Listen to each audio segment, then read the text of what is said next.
Badass of the Week is produced by High Five Content. The Roman general Flaminius eyes the narrow path between the mountains. He's determined to stop the Carthaginian army from moving any further into Italy. Even with the early morning fog rising from the lake, Flaminius is sure he can see everything he needs to. There's Hannibal himself, sworn enemy of Rome, leading some troops. But it doesn't look like too many. We can take them. Flaminius leads his army into the valley. But, unbeknownst to Flaminius, Hannibal's got more light infantry and slingers hiding in the mountains, ready to block off the entrance to the valley. Behind some hills, Hannibal's got his cavalry ready to ride in to block the other entrance to the valley. Hannibal's now got the Romans hemmed in by lake, mountains, and his entire army. A war cry rings out through the fog. Now the Romans know they are surrounded. For 3 endless hours, Hannibal's forces attack the Romans, killing or capturing almost all of them. In what has been called the greatest ambush in history, Hannibal has wiped out an entire Roman army.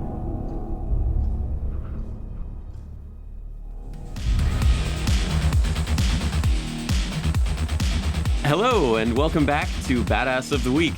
My name is Ben Thompson, and I am joined once again by my co-host, Dr. Pat Larish. Pat, how are you doing today? I'm doing okay. How are you? I'm doing good. I'm excited because we are joined by a very special guest today. Yes. He's a writer, podcaster.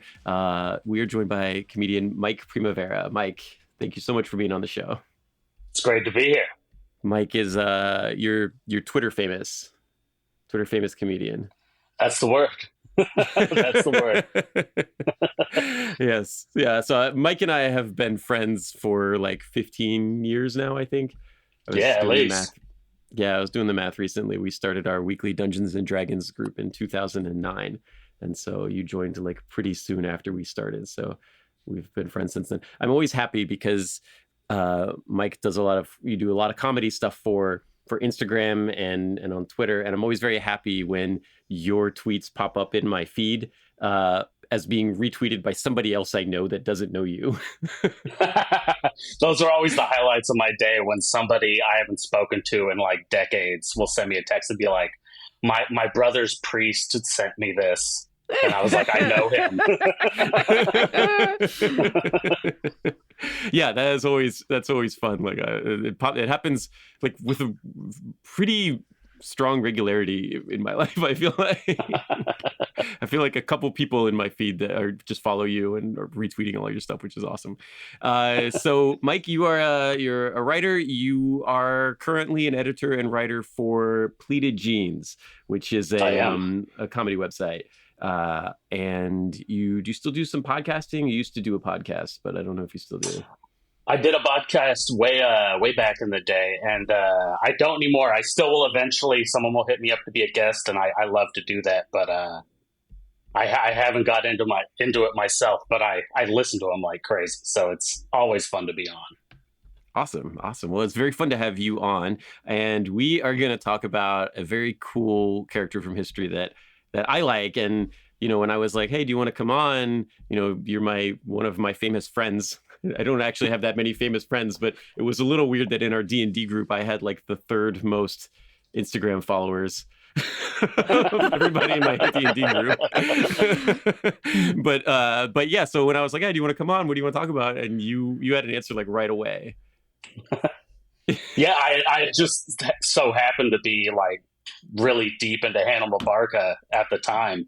And just all the Roman history in general, I find really fascinating. But that's kind of where I landed. So when you hit me up, I was like, oh, yeah, that. And I had assumed because of your podcast, I was like, oh, he's for sure done Hannibal Barca by now. But no, not yet. I'm Not lucky. yet. Now's our chance. Yes, Yeah. yes. We had him on the website. I've talked about him in one of the books, but yeah, when you were like, but then you were like, I'm doing Hannibal. And then I was like, okay, well, we're going to need to coordinate this episode with Pat, because Pat, you were very excited when you. Yes, I am interested in ancient Rome, but I get excited about enemies of ancient Rome. Yeah. So is that what pulled you to the story also? Because Hannibal's one of the biggest. I mean, we're going to get into the story. Oh, yeah. He's one of the biggest enemies that Rome has ever faced. Or maybe he's probably like the number one enemy of Rome when you. Yeah, I mean, I figure he crawled so Mithridates could walk. Yes, we did Mithridates recently. There's like some weird Mithridates connections at the end here too, so we'll get into those because he does kind of end up in Pontus. Yeah, and Hannibal, he's got this mythical status. Like, he is a legit historical figure, but he kind of has this mythical status among the Romans, and Roman parents would like scare their kids by saying, "Oh, Hannibal's at the gates." And it's funny because Hannibal's always talking about Alexander the Great. He's like, well, Alexander the Great, he was like the big one. And then Napoleon was like, I want to be the new Hannibal. Yeah. But yeah, so let's we are going to get into it. We have to take a really quick ad break to hear a word from our sponsors. But when we get back into it, we will be with Mike and Pat, and we are going to talk about the greatest enemy in the history of Rome. So stay with us.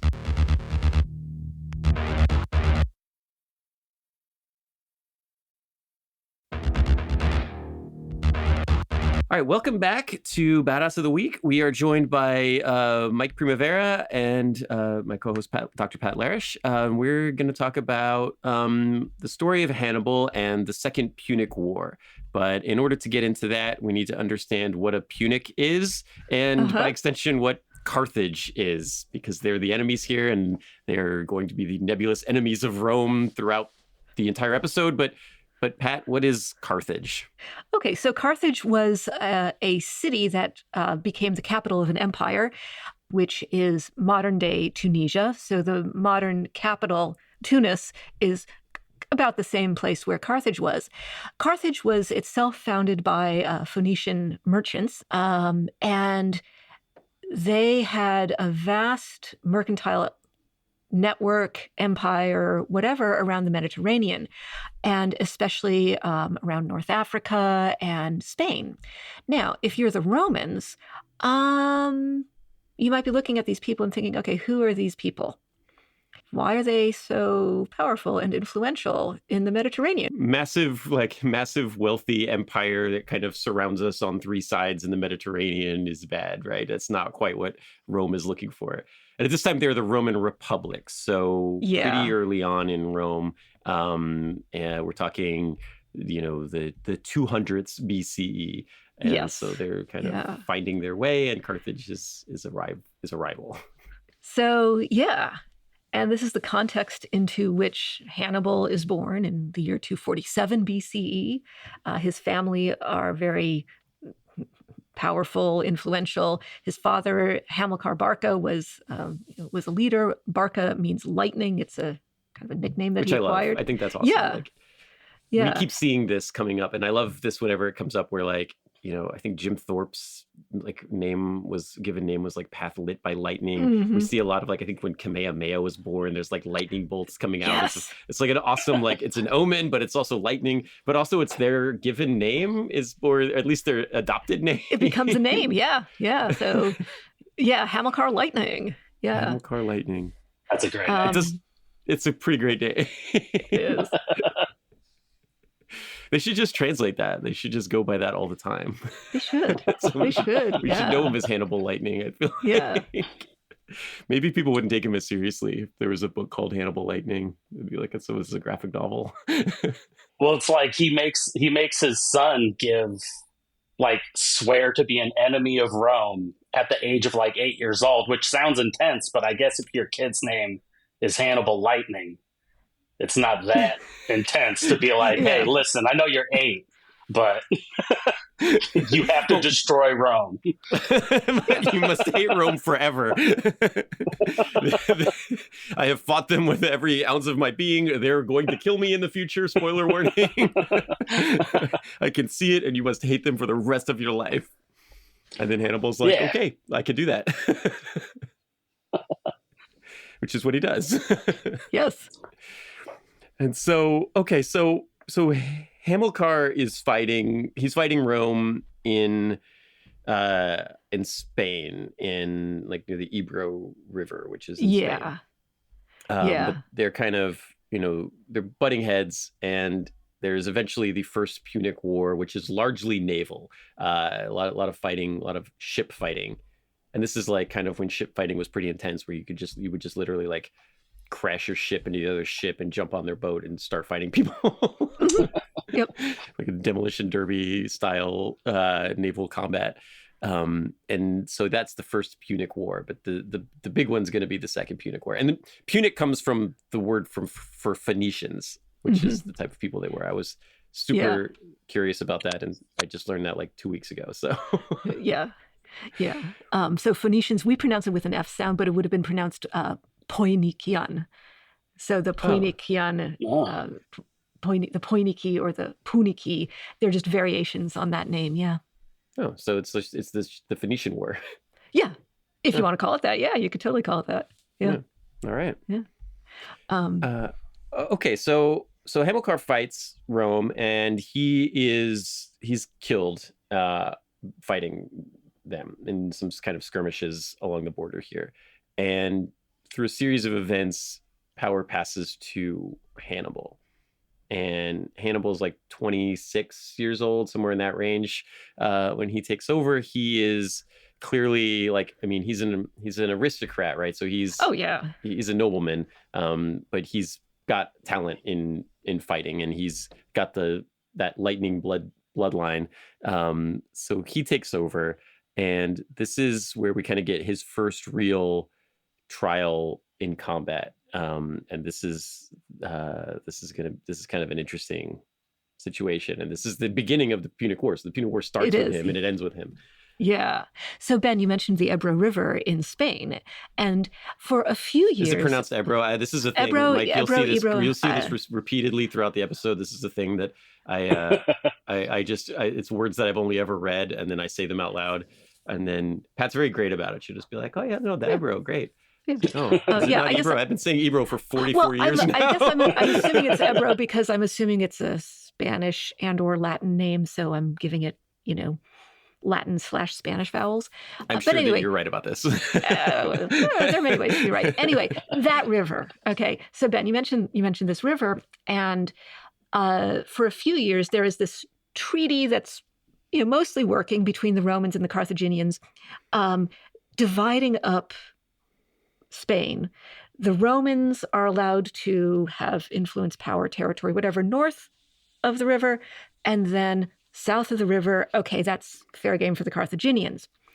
And this works for a bit, but there is a town called Saguntum in Spain. It's in the south of Spain. It is very clearly south of the Ebro River. And I mention this because it is relevant. So it should be in the Carthaginian sphere of influence, right? Right. Yeah. That's not what the Saguntines are actually doing. They go rogue.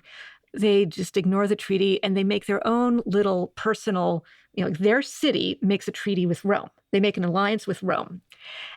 Carthaginians are not thrilled about this because Saguntum, it's not just any town. It's not just some random little village. It's actually a very well-fortified city, and it's strategically very important. So Hannibal's thinking, okay, I do not want a Roman-allied stronghold in that area. I do not like that. So he lays siege to the city. I mean, with his army, obviously. Just him, yeah. Yeah. Well, we did say he was badass. Come out here and fight me, you cowards. Yeah. It's just Hannibal at the gates. Yeah. So the siege lasts 8 months. I guess it's just like peeking in the windows. Get out of here. Go on, get out of here, Hannibal. Yeah. So finally, Hannibal and his army overcome the people of Saguntum. And Hannibal says, okay, I'll let you live, but only if you leave the city unarmed, each with 2 garments each. Okay, that's nice. You get to change your clothes. Yeah. I guess the one you're wearing, so you get 3. Maybe, I guess. I haven't looked at the fine print, but so how do you think the Saguntines responded? Did they say, well, okay, and they take their 2 garments, no weapons, and leave the city quietly? I feel like you probably should do that. I mean, like, that's one of these things about these old villages in ancient history where they're like, if you just do this thing, I won't have you all killed. And like nowadays, if somebody did that to your city, you'd be like, they're not going to have us all killed, right? But like this time period, I think they that happens a lot, actually. Yeah. I wouldn't assume they were bluffing. Yeah. Back in the days where everyone was really keen on crucifying people. Right, yeah. Yeah. That's a way that you could die. That was like not that weird of a way for a human being to die. Well, okay, so some people might think prudently, to our way of thinking, that yes, we should just, take our clothing and leave and just make our lives elsewhere. The Saguntines did the opposite. They said, nope, we are staying here. We do not we are not leaving. And they start to trash the place and like sabotage, buildings, materials, resources, whatever. And Hannibal is not happy about this, and he's now in control of the city, so he actually has every single adult killed. Dang. Yeah. Sends a message. Yeah. Yes. Yes. It sends a message. It sends a message to Rome. It sends a message to the Carthaginian Senate back in Carthage. Carthage had a Senate. That's interesting. I never think of Carthage as having a Senate also. They have a Senate, apparently. Yeah. Hannibal didn't always get along with them 100%. I don't feel like any powerful leader ever gets along with the Senate in any scenario. Yeah. These guys keep telling me I can't do the thing I want to do. Yeah. But Hannibal has now acquired a really sweet base of operations in southern Spain. And it does impress the Carthaginian Senate, and they give him enough support to set up operations there. And he actually winds up setting up in New Carthage, which is modern-day Cartagena. And there he assembles his troops, and he gives them a pep talk. So the thing where they laid siege to Saguntum, it wasn't just because it was in violation of the treaty. Also, as it turns out, is a very strategically important place. And Hannibal says, yeah, we weren't just doing this just to make sure things were in line with the treaty. We are using our new bases of operation in Spain to launch a war on Rome. And thus begins the Second Punic War. So maybe he was annoyed that he didn't want, he had to kill all those people. I feel like that's almost just God dang it, now I got to kill these people, or people aren't going to think that I'm serious, right? It's going to take all day.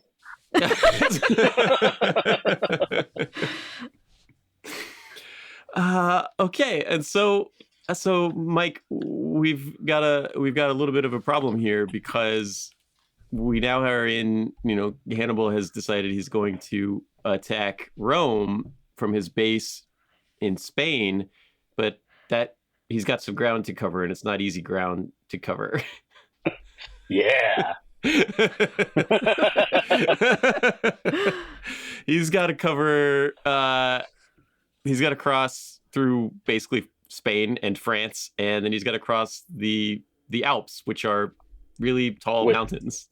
Which is basically the equivalent of the Pacific Ocean. Nobody was coming through the Alps with an army back then, right? That was completely unheard of. Yeah, absolutely. And actually, according to the lore, there was only one person who had crossed the Alps with an army, and that was Hercules, who is a demigod. So yeah, and not real. Yes, not a real person. Yes. But we've talked about him on the podcast. So we have, yes. I just wanted to put that out there. So the fictional Greek superhero Hercules Yes, yeah. did in theory cross the Alps with an army. It was just Hannibal and Batman. Yes, exactly. But yeah, so he's got to cross the Alps, and like it's not impossible to cross. People have crossed the Alps, like human beings have crossed the Alps before, but it's kind of tricky to coordinate tens of thousands of people with food and horses and mules, and he's got war elephants. He's trying to bring them with him. And he's got to cross the Alps. But first he's got to cross, he's got to go through France. He's got to cross the Rhone River, which is like a big river where there's guys on the other side that are trying to stop him from crossing the river. There's that famous picture of like the elephants on the raft. Like he had to build rafts to cross the Rhone. So he had to like cut down a bunch of trees and lash all these trees together. Like you would see in like a cartoon or something. He makes like Oregon Trail. Yes, exactly. Like Oregon Trail.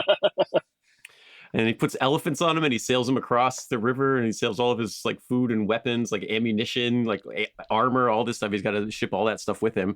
And he, and all along the way, he's traveling through Spain and through France. But it's what you said, Pat, is that like the Ebro River, Carthage had what was to the south of it.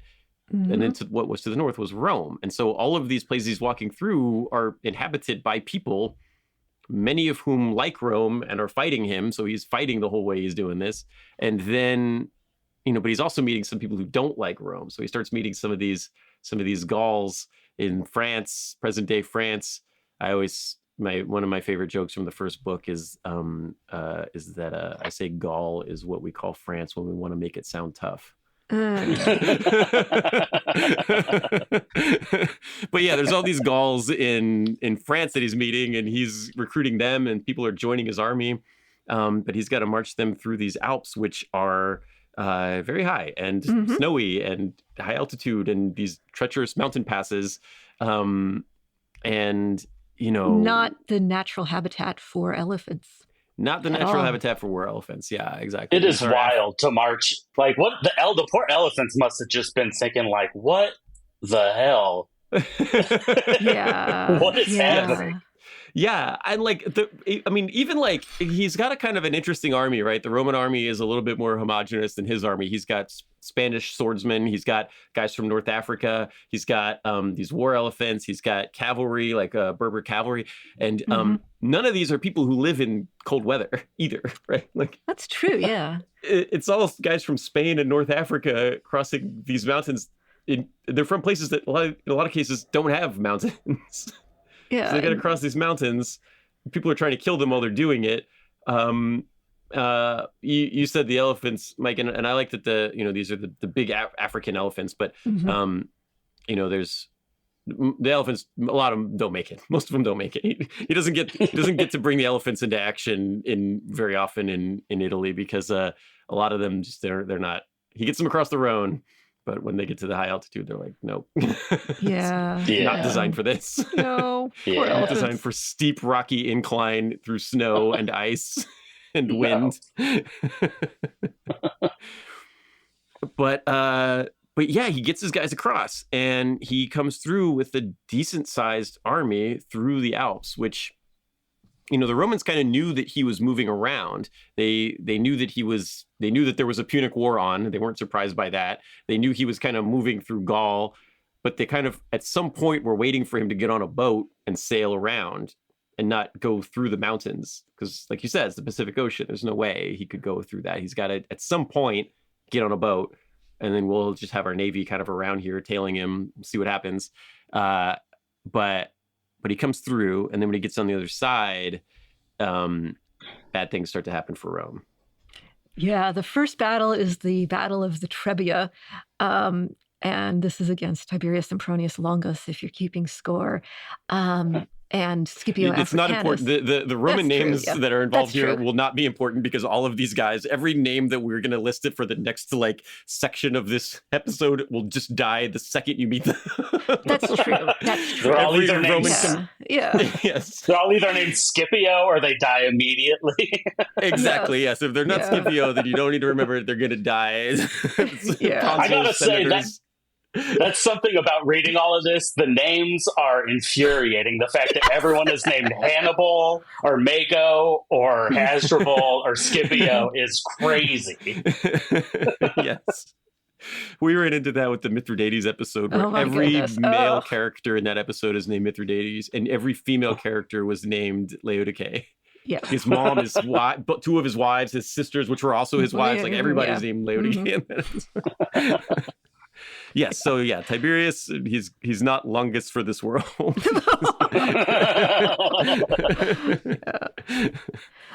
So Hannibal, he's a good strategist. He's a good tactician.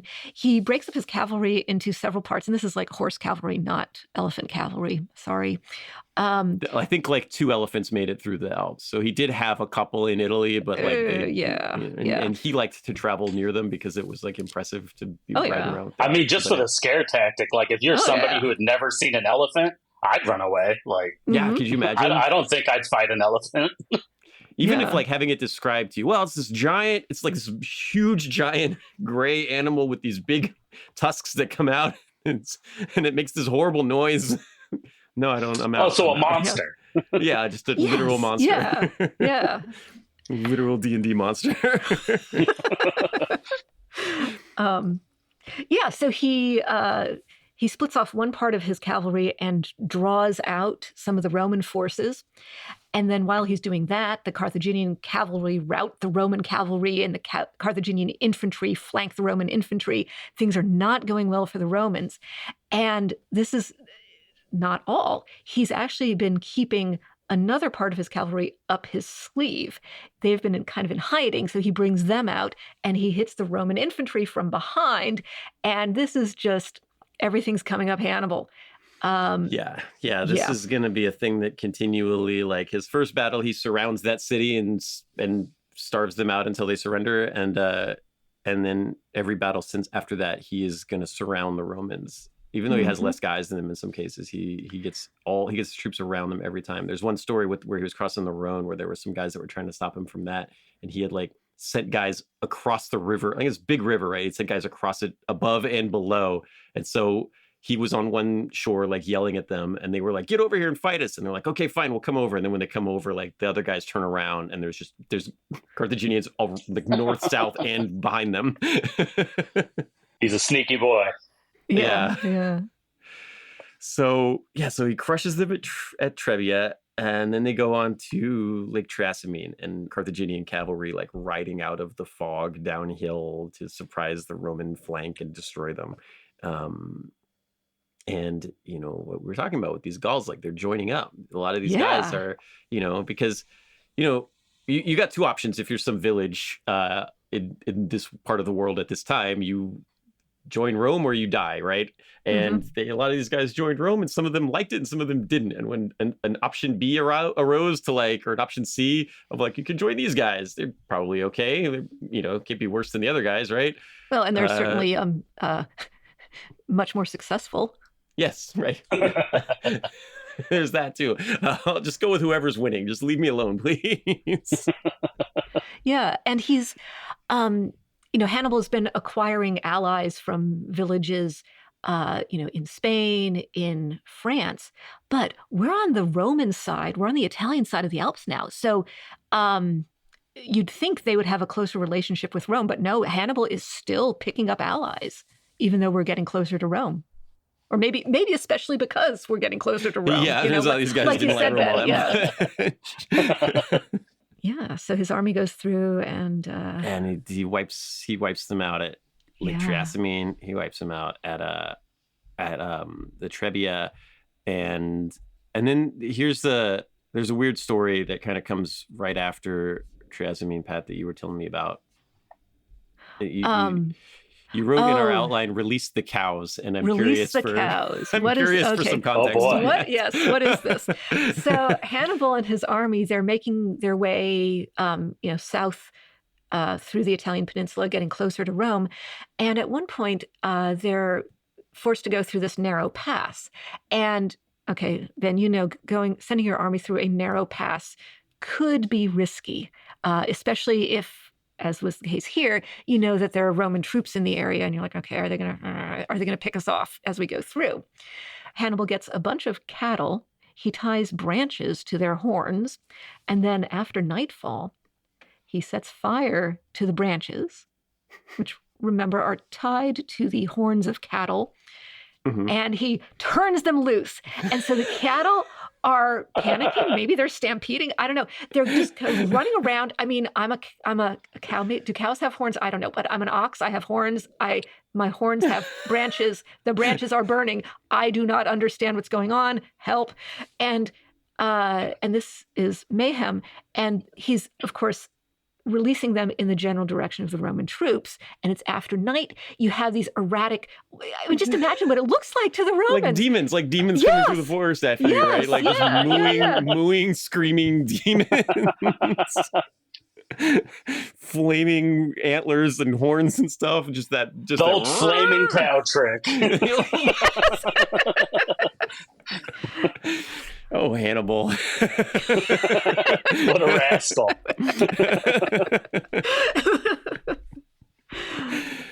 And the Romans run away, right? Yeah, the Romans and the Carthaginians, they can just kind of get through and, keep on keeping on.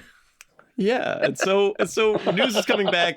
News is coming back to Rome of like, hey, that fleet never showed up. I know that Carthage is a naval power and we were expecting some kind of fleet here. It never showed up. They actually went over the top of the mountains. They went over the top of the Alps, and like people ski the Alps. Like it's a high thing, right? So the word Alpine comes from Alps, right? And so they go up, they summit these mountains, they come down the other side, they crush 2 Roman armies, right? They humiliate them with this cow thing. Is not a good look when that report comes back to the Roman Senate. Like, sorry, no, they looked really scary. Once the sun came up, we realized we were just being chased around by cows. But battle cattle. If you were there, you would have been really scared. I mean, I'm scared by cows even when they're not flaming. They're big. They're big. You do not want to be kicked by one of them. No. I mean, there's like,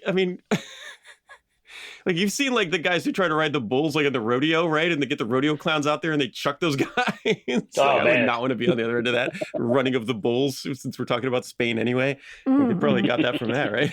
Yeah, maybe, yeah. And so Rome's annoyed, right? They're making us look bad. They're turning on us. They're turning our own guys against us. They're chasing us around with cattle. So they're like, all right, we're gonna get this monster army. So they get 45,000 Romans, both consuls, because we're in the Republic. So the Republic is led by 2 guys named that are known as consuls. Both of those guys are going to lead the army. They get a bunch of experienced generals, and they march out to meet Hannibal and kind of put this guy in his place. Like, who are these Carthaginians? Who are these guys running around? Who are these Spaniards running around in Italy? So they go out to face them at the Battle of Cannae, and Mike, that doesn't go well. It does not go well. It probably is one of the, as far as like I can tell from history, this is like one of the most epic like deaths, like hand-to-hand deaths, like on a scale. This was pretty bad. Yes, it was extremely bad. The Romans thought that, like, these guys will run away once we just show them the full might of the Roman army. And Hannibal does what he has been continually doing, which is surround a bigger army with a smaller army through maneuvering. And the Romans are completely surrounded on all sides, and they're not surrendering. They're fighting. And at the Battle of Cannae, both consuls are killed, generals are killed, huge number of Romans are killed. And one of the crazy stats on this is that like the battle lasted for like hours. And so there's points where like these guys are just like so squished in here and they're just like surrounded by the Carthaginians, and they can hear like everybody's just getting massacred. And like, can we just give up, please? Like I'm just sitting here like you're in like you're stuck at a concert or something, right? You can't even move, and then you're completely surrounded, and the circle just keeps getting tighter and tighter. And yeah, like Mike, what you said, it's one of the biggest military victories or defeats, depending on who you're looking at. In history, it's always kind of.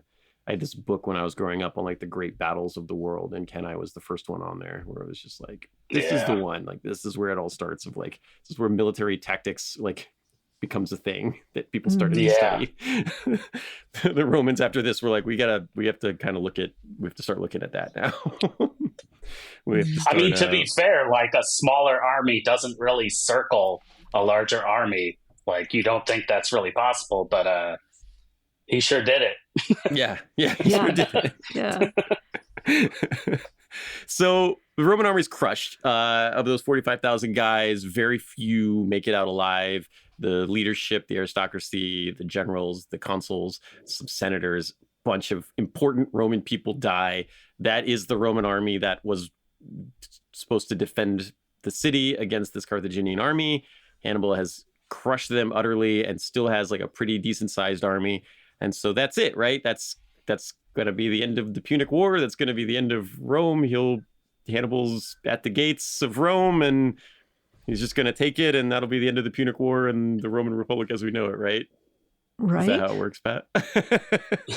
Well, not quite. Not quite. We're gonna take a quick break here while Hannibal's at a high point, and because it's gonna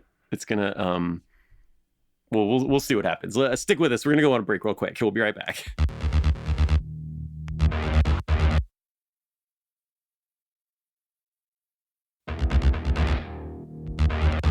All right, welcome back. We are dealing with Hannibal, and Hannibal has just started a war with Rome, marched an army into Italy, crushed the Roman army, killed its entire leadership, and now he is in Italy with an army, and he sends a letter to the Carthaginian Senate that says, hey, I did it. I don't have quite enough guys to take the city of Rome itself. It's a pretty big city. I don't have like a ton of guys.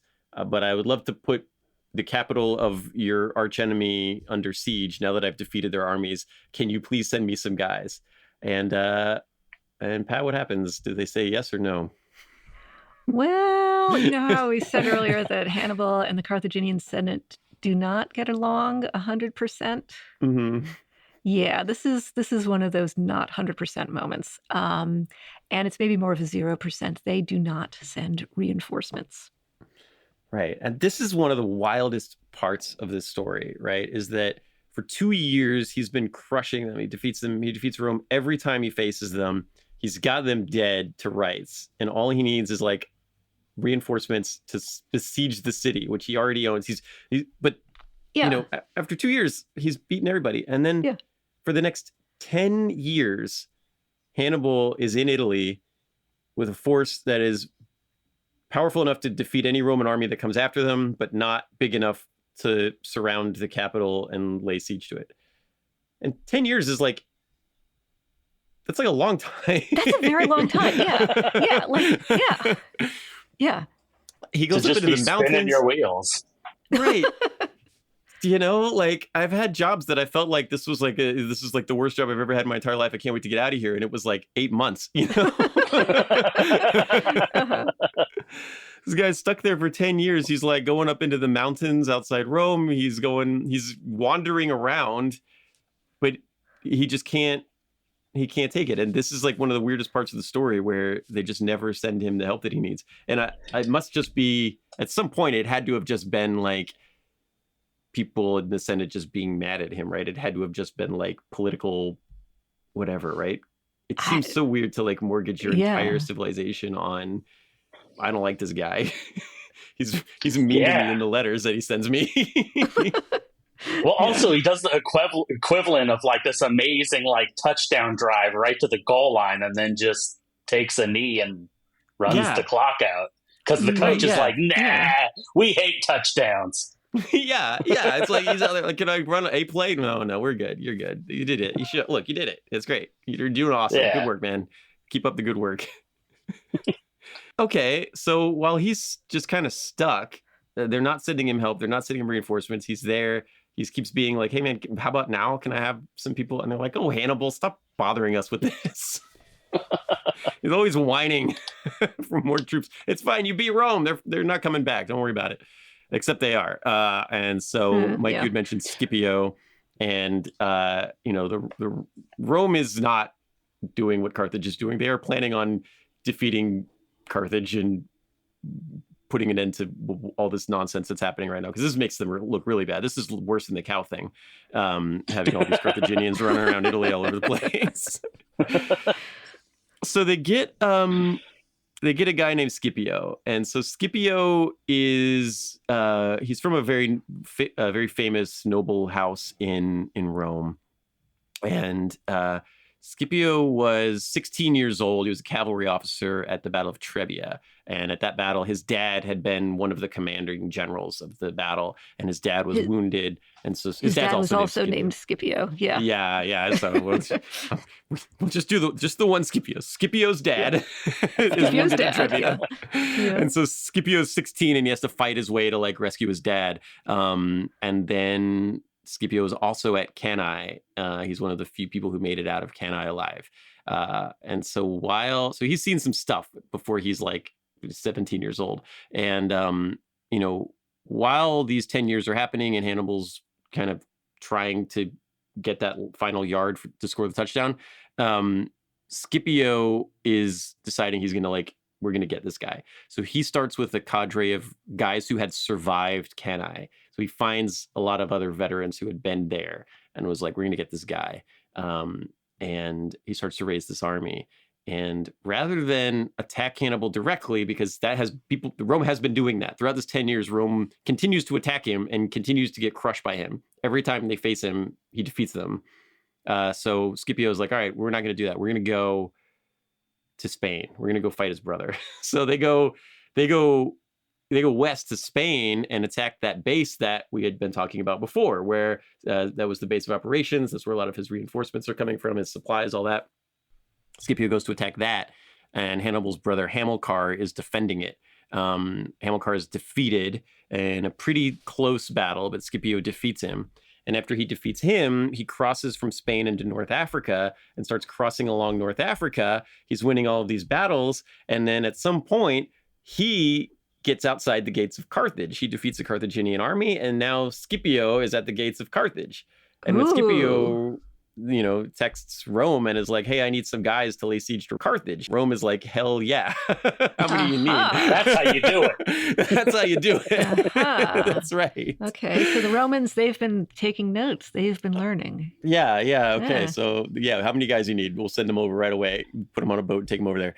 And so Scipio gets this huge army arrayed outside Carthage, and then that same Carthaginian Senate, they send a note to Hannibal and are like, Hannibal, get your ass back here right now and save us. Well.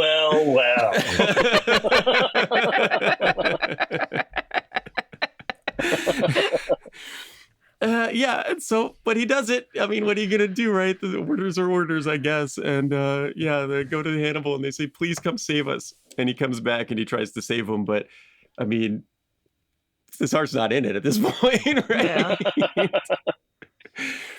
My favorite story from the big battle outside Carthage is that, Hannibal had these elephants and he was planning on using them on Rome, and they didn't make it through the Alps, and Carthage wasn't sending him more elephants, and he really wanted to use them because he liked them. And so when he gets to Zama is the name of the battle outside Carthage, but he gets elephants. They get him. He's like, I'm coming back, but I want elephants. And they're like, all right, we'll get you a bunch of elephants. So they get him a bunch of elephants, and he has them out front, and they're gonna like stampede the Roman army at the front. Like they're gonna go first, and they're gonna stampede the Roman army. And Scipio gets those Cannae survivors and all those guys out, and he's like, all right, we're gonna beat them at their own like flaming cow game. So they got a bunch of trumpets and drums and horns and stuff. And so when the elephants started to come for them, they like played their instruments, they like played all this music super loud and started screaming like, get out of here, elephants, you get out of here. And the elephants got scared and turned around and ran over the front line of the Carthaginian army. And then so many of them were running away that like there was no battle, like the battle was a defeat. Whoa.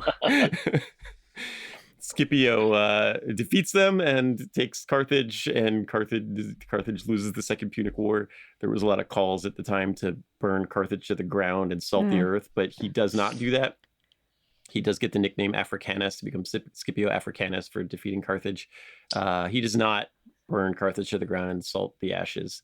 That is his grandson, who was also named Scipio Africanus, does that in the Third Punic War, but that does not involve Hannibal, so we're not going to talk about it because it's just confusing.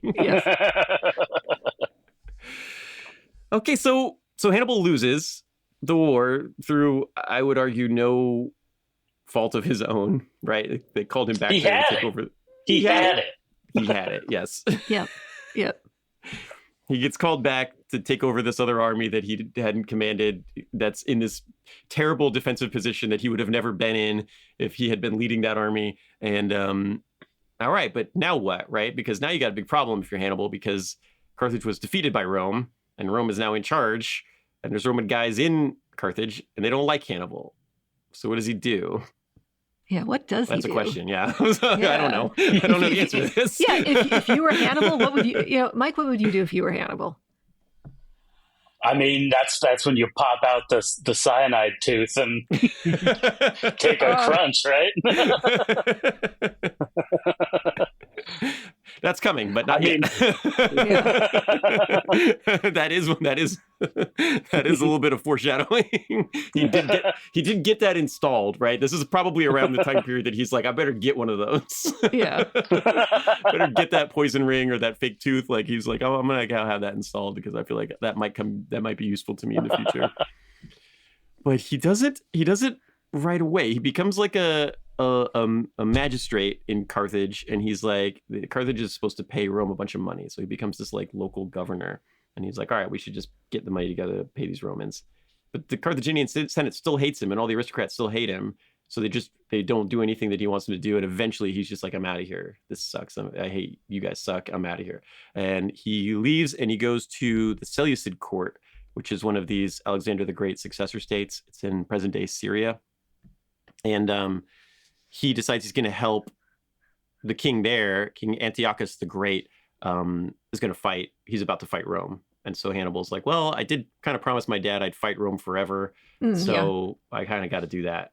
So he goes to the Seleucid court and he helps Antiochus the Great fight the Seleucid War against Rome, which is a defeat. And so the Seleucid armies lose. And then through a series of various things, Pat, he ends up in Crete, where another weird story happens.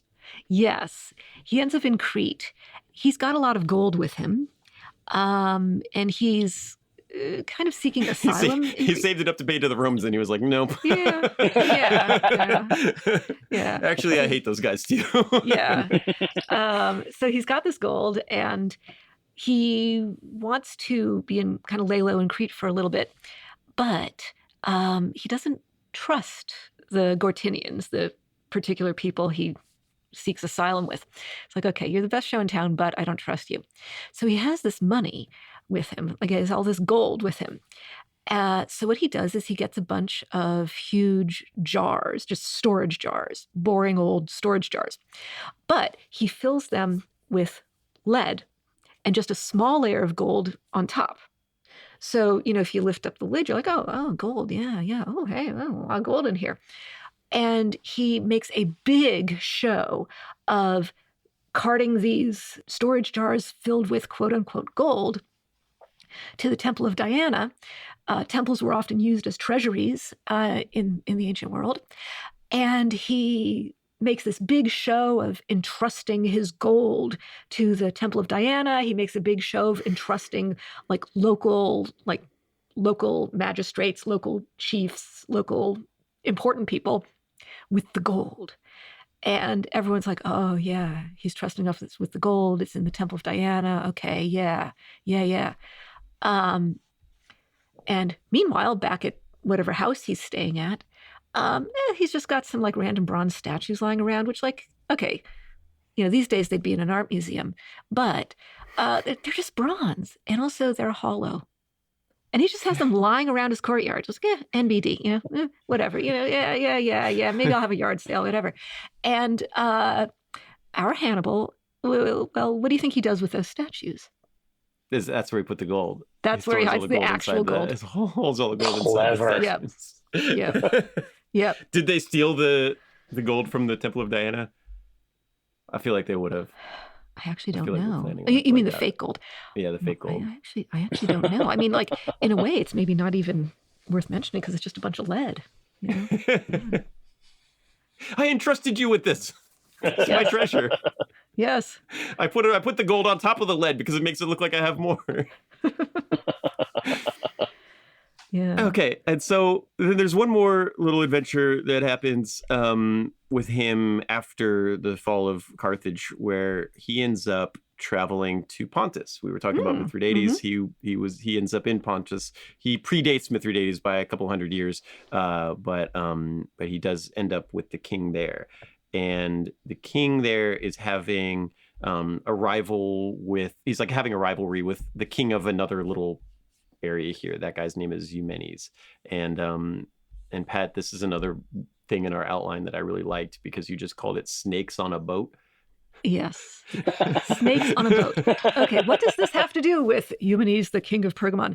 So for various reasons, Hannibal, through all of these alliances and whatever, he's looking at this King Eumenes guy and he's thinking, okay, this Eumenes guy, he's way too friendly with Rome.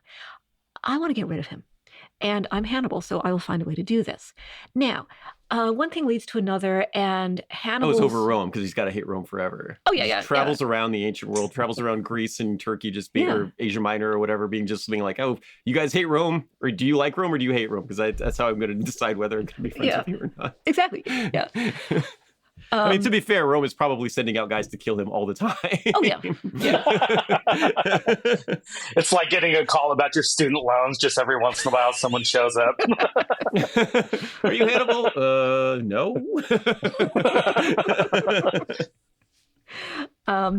So one thing leads to another, and Hannibal is facing Eumenes, or is about to face him in a naval battle. And Hannibal's got his fleet. Eumenes has his fleet, but Eumenes' fleet is much bigger. Hannibal is outnumbered. So he's used to that. Yes, he is, in fact. So he surrounds their fleet and attacks them from all sides and spends 3 days butchering them. That's a possibility. Okay, that's actually a plausible possibility. He might find a way to surround them. But the thing is, if you're so outnumbered, how do you get to a point where you can surround them? So what he does, he tells his men, okay, we're about to embark upon this naval battle. Once we identify the actual king, Eumenes himself, I want you to focus your attack on his ship. Don't worry about the other ships. Like, defend yourself if they attack you, but don't go after them.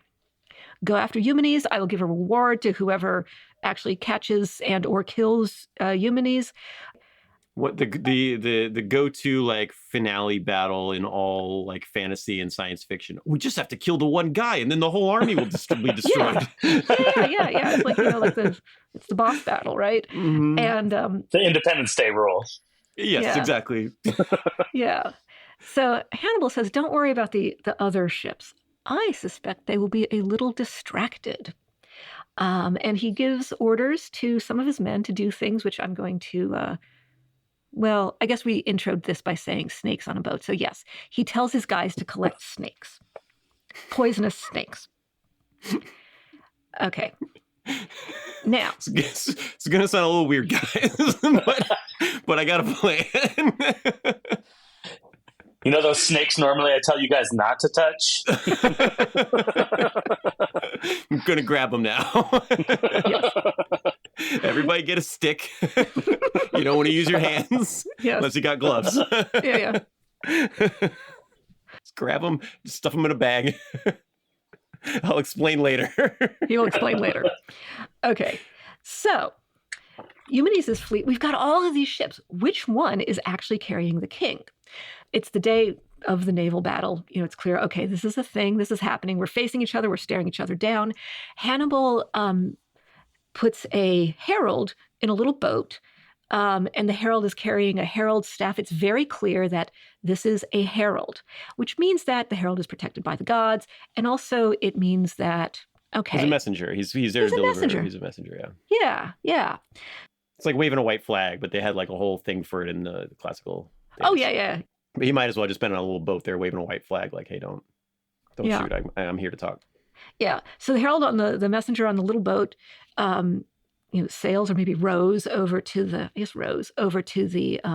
the enemy ships, and says, oh, I bear a letter from Hannibal for King Eumenes. So you just see where the letter goes. Just See hand this where the letter to letter- this yeah. guy and see Yeah. where boat he drags it to. And that's the boat where the bad guy is. That's the boat where the Yes. enemy leader is. Yeah. I'm kind of hearing like Dark Helmet from Spaceballs. Like, I can't believe you fell for that.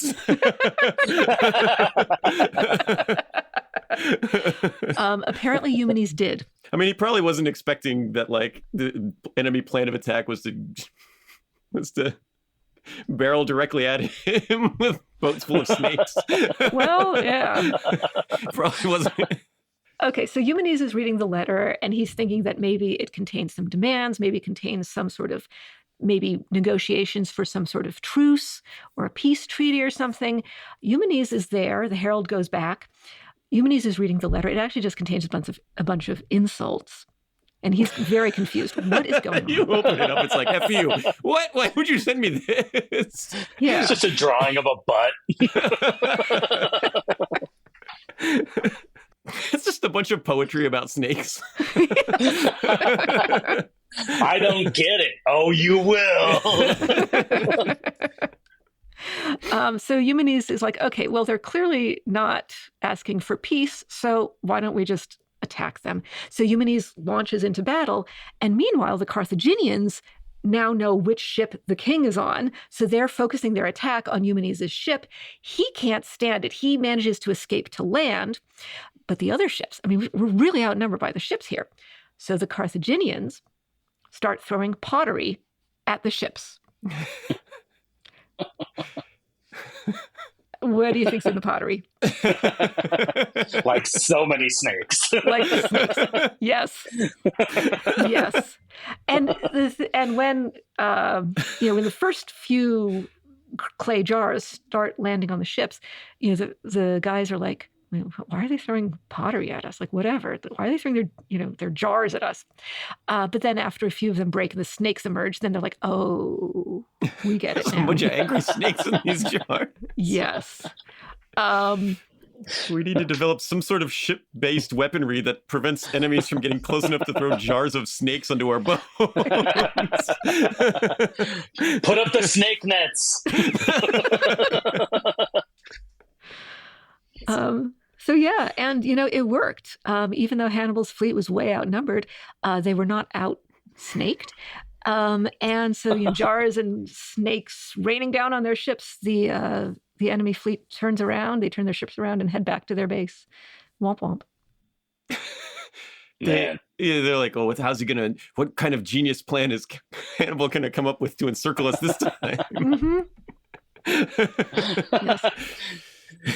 Hear me out. We get a bunch of bees. Hannibal's just like, no. They've seen the encirclement. They've seen the double envelopment before. We got to come up with something new. I'm all out of elephants. What do I got? What do I got? What kind of animals? What kind of killer animals we have around here? I don't know, man. We're on an island. Just snakes and spiders. Mm. And so that's the final battle of Hannibal's career, as far as we know. So he defeats them by throwing snakes on their boat, and eventually Rome is just like, we can't have this guy hanging around doing this kind of stuff anymore. And they send guys to grab him. Some of his allies might have sold him out. We're not sure, but the Romans eventually send enough guys to where he is, and they're going to get him. And that's when he does he cracks the poison tooth, or it could be a ring, depends on he had a poison ring or something. So he does take poison and die rather than be killed and dragged through the streets of Rome, which would really be not fun. Like, really just the worst parade ever, to be dragged through the streets of Rome in a triumph. Carthage is eventually destroyed, and the earth is salted, so nothing can grow there. And to this day, there's not a city there. Tunis is near it. You can go see the ruins of Carthage. They're still there, but that's kind of the end of the Punic Wars and the end of Hannibal, and it kind of brings down the whole empire with him, which is kind of cool. Yeah. So that is the story of Hannibal. Mike, what's the lesson here? The lesson is when you get to the goal line, you punch it in for a touchdown, baby. You hand the ball to Marshawn Lynch. No little swing pass. And also just how wild it is that if he succeeds, the world today is completely different. Because if Rome doesn't exist, then pretty much everything is completely different, right? Completely different in unknowable ways, right? Like maybe we're else. I don't know. Yeah. It changed world history that like he got that close. Nobody really got that close for a long time after him. And pretty great.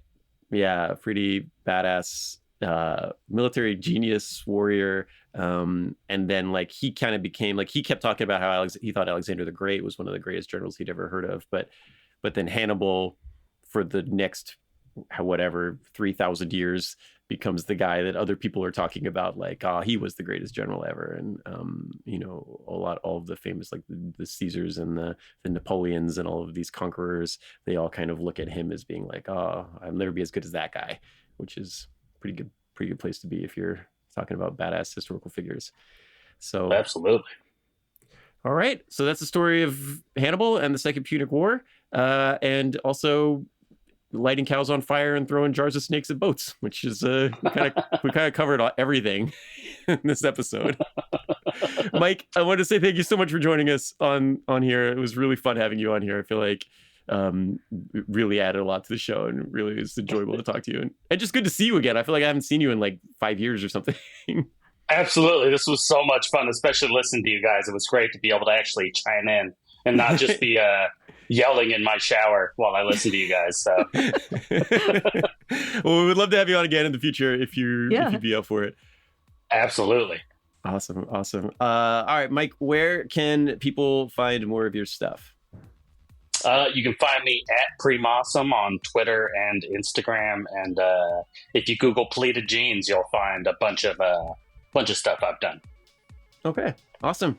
All right, thank you so much for being on the show. Thanks to all of you guys out there for listening to us. Pat, thank you for walking us through those two awesome Hannibal stories that I had never heard before that I was very happy to hear.